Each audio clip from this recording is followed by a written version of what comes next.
Jumpluff is a Pokemon that you probably wouldn't expect to be relevant in competitive play, and I don't think the developers intended for it to be a strong choice either. Jumpluff's offensive and defensive stats are terrible, and its ability Chlorophyll is not a very good fit. Chlorophyll grants a Pokemon double speed when Sun is active. This ability can be amazing on the right Pokemon, but on Jumpluff it doesn't provide much. With such poor offensive stats, there's not a whole lot of reward for setting up Sunny Day and gaining that speed boost, and you're already quite fast anyway, with a respectable 110 base speed. Doubling a speed stat that's already quite high has diminishing returns. Considering this, it probably sounds insane to think that a competitive Pokemon player would ever use Jumpluff in a serious setting. But what if I told you that not only did this happen, the greatest Gen 3OU player of all time was the one to use Jumpluff. And this wasn't just any old tournament game, this was grand finals of the most important tournament possible, Callous Invitational, an invite-only tournament with the highest level players and the highest prize pool of the year. And not only was this brought in grand finals, Jumpluff was used in Game 4 of the set, where whoever won this game won the grand prize. There could not be a higher stakes situation to bring Jumpluff in. But why did he do it? Let's find out. But first, don't forget to subscribe to the Jimvitational channel so that I can convert these new subscribers into the most valuable resource on Earth, horsepower. YouTube subscribers can be exchanged for horsepower at a 1-to-1 rate. With enough horsepower, I may just be able to infiltrate the totalitarian Horse Council and create sweeping change from within. Thank you. Despite looking pretty bad at a glance, Jumpluff is actually not terrible in the Gen 3OU metagame. While it lacks any good stats except for speed, it does have a very good support move pool, and sometimes speed is the only stat you need if you have good enough utility options. Like many grass types, Jumpluff has access to Sleep Powder, and it is one of the fastest sleep setters there is in OU. Besides Butterfree, Jumpluff is the only flying type with access to the move. Some levitating Pokemon have Hypnosis, but Sleep Powder is quite a bit more accurate and reliable. Jumpluff also has the excellent grass type utility move Leech Seed. Leech Seed is one of the safest moves you can use in the game, dealing some guaranteed damage and providing a safety net of healing. Leech Seed saps a percentage of the enemy's health, so it is a great move in this metagame where high HP defensive Pokemon like Blissey and Snorlax are rather common. Leech Seed often forces Pokemon to switch out just to get rid of the effect, which can be a nice way to counteract boost sweepers like Calm Mind Suicune. Leech Seed is also a great move to use after putting an enemy to sleep. The enemy can't act after being put to sleep, and whatever comes in will be seeded. Jumpluff is fast enough to make great use of the Substitute plus Leech Seed combo as well. The Substitute will tank incoming hits, and Leech Seed often heals most of the health required to create the substitutes. Jumpluff can often start games off by annoyingly chipping everything down with Leech Seed and Substitute. Finally, the most noteworthy option of all in Jumpluff's toolkit is the move Encore. This is a very rare option in Gen 3, and sometimes it can be worth using a Pokemon purely for their access to this scarce move. Encore forces the enemy to repeat the last move they used for 3 to 6 turns. This can punish enemies using healing moves, boosting moves, or other effects, and making the enemy useless from there, forcing them out. Waiting out the Encore turns is a fool's errand, since Encore can easily just be reapplied in many cases, forcing the enemy into an infinite loop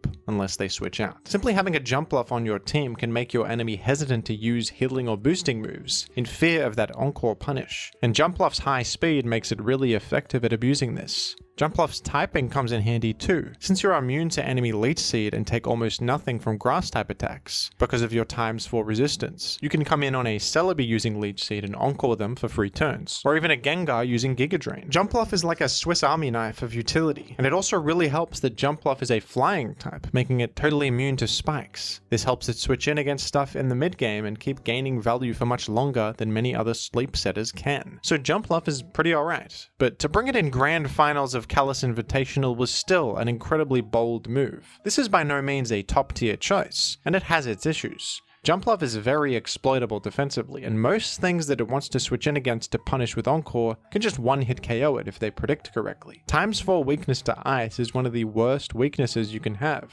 with Ice coverage probably being the most common coverage option in the format. Blissey, Swampert, and Suicune can all just snipe you, meaning Jumpluff can be a high-risk team choice. You can get a lot out of Jumpluff, but it's not exactly a Pokemon that generates a huge amount of value every time it comes in. It does little things like forcing a sweeper out with Encore or getting a Leech Seed for a tiny advantage. Considering the fairly low reward of these things, the high risk of getting it on the field in the first place sometimes doesn't feel worth it. The linear curve is probably the strongest contender for greatest Gen 3 player of all time. There are a few other names people throw around, but in his prime, linear curve was more dominant than anybody else has ever been. Famously, he peaked the ladder with about a 200-point difference from the player below, at a time when the Gen 3 ladder was much less active, and you would barely gain any points from a win, an unbelievable accomplishment. And his tournament results were also incredibly consistent. He was also a player who often brought some pretty wacky stuff, like Soul Rock or Miltank. Linear Curve's opponent in this grand finals set was Undisputed, another legend of the game. Undisputed is largely responsible for the entire community re-evaluating both Breloom and Charizard, who were once ranked in UUBL. Undisputed built a fantastic Breloom plus Charizard spikeless offense team, which showed everybody the power of these two threats that at the time were underappreciated. And eventually both Breloom and Charizard did rise up to OU status. These two players were quite evenly matched, and the set was extremely close. It can be hard to pinpoint the logic of a great player like the linear curve, but my theory about why he chose to bring Jumpluff in the final game was perhaps to punish both Undisputed's preferred kind of spikes balanced teams and a special offense team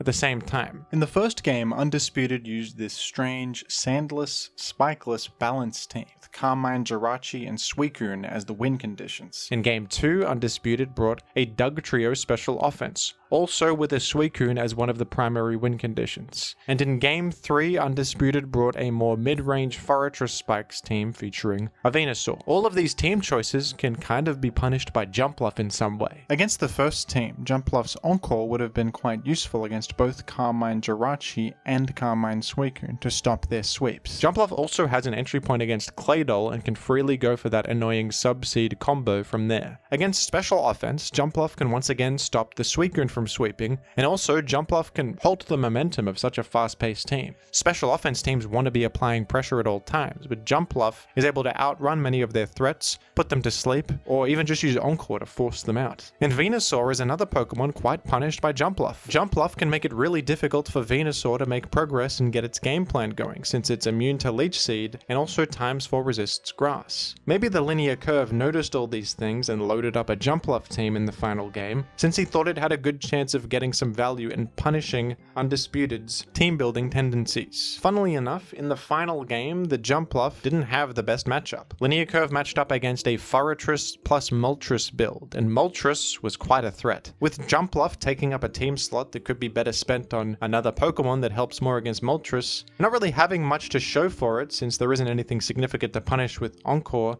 this didn't look good. This was a Forretress mirror matchup, and at a glance, Undisputed looks very favored. But with a smart game plan and resource management, Linear Curve was able to get an advantage in a very important area. Linear Curve decided to go for a 1v1 against a mixed Pursuit plus Brick Break Tyranitar using his Blissey. Linear Curve identified that eliminating the Pursuit Tyranitar would give him an advantage in the Spikes war, which was more important long term. Weirdly enough, Linear Curve's Blissey was actually faster than this Tyranitar. It landed a Toxic and repeatedly healed, eventually taking it out. This is risky, since with so many heal loops, a critical hit is likely, but Linear still thought it was worthwhile to go for. By eliminating Pursuit Tyranitar, Linear's Gengar is now safe, not only allowing Linear to block Rapid Spin safely, but also preserving Gengar as a threat, which is important. Gengar can outrun Moltres and threaten it super effectively. Thanks to this early game call, Linear managed to establish more layers of spikes early on and apply pressure to Undisputed. While Undisputed did have a Gengar of his own, he was more worried about Linear trapping it. So with Mind Games, Linear could find opportunities to Rapid Spin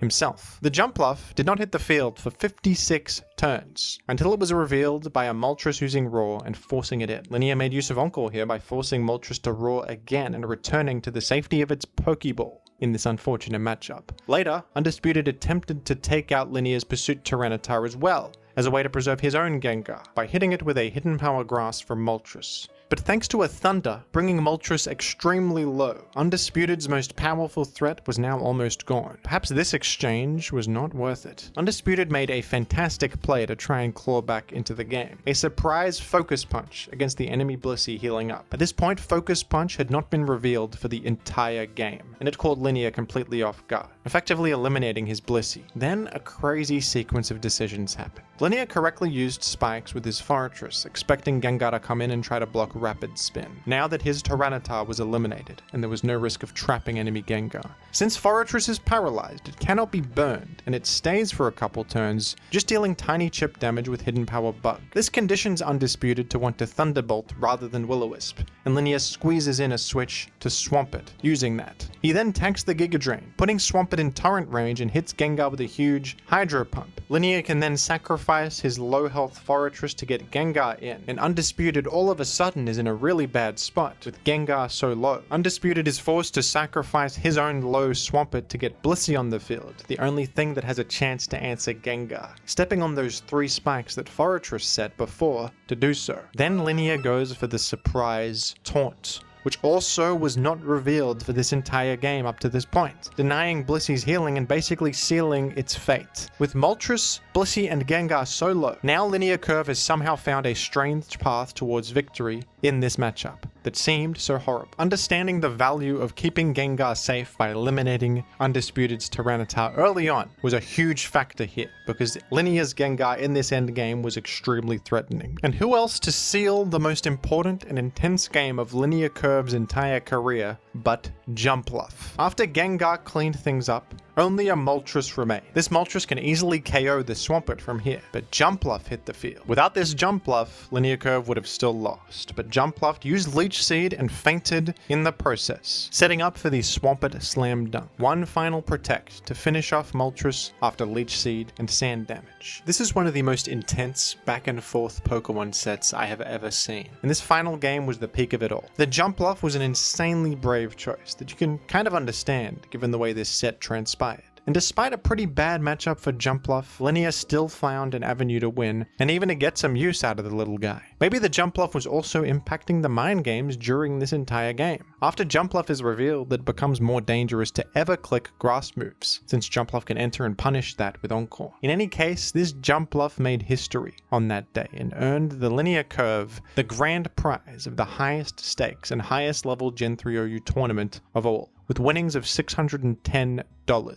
The Linear Curve has not been active in Gen 3 OU for quite some time, and commonly takes breaks from the game, but if he ever returns, I think we'll all welcome him with open arms. I'd love to see what kind of ideas he would bring to the modern metagame. I am currently hosting an invitational tournament of my own, with help from the Revival Tournaments team, following in the footsteps of the legendary Callous Invitational. The pairings for the play-ins event have already released, and commentary will be going up on the Revival Tournaments channel if you're interested in following yet another epic invitational tournament and seeing the best of the best Gen 3 OU has to offer. Callous, the previous organizer of Callous Invitational, is also currently hosting a Gen 3 draft tournament on his channel, Callous Narrates, if you'd like to check that out. Will Jumpluff make a triumphant return to the grand finals of this invitational tournament? I personally hope we see it in some form throughout the event. And I hope that by showcasing this game, I've shown you all just how complex some of the decision making in competitive Pokemon can get. Not only in-game, but out of game, with the Pokemon and team choices.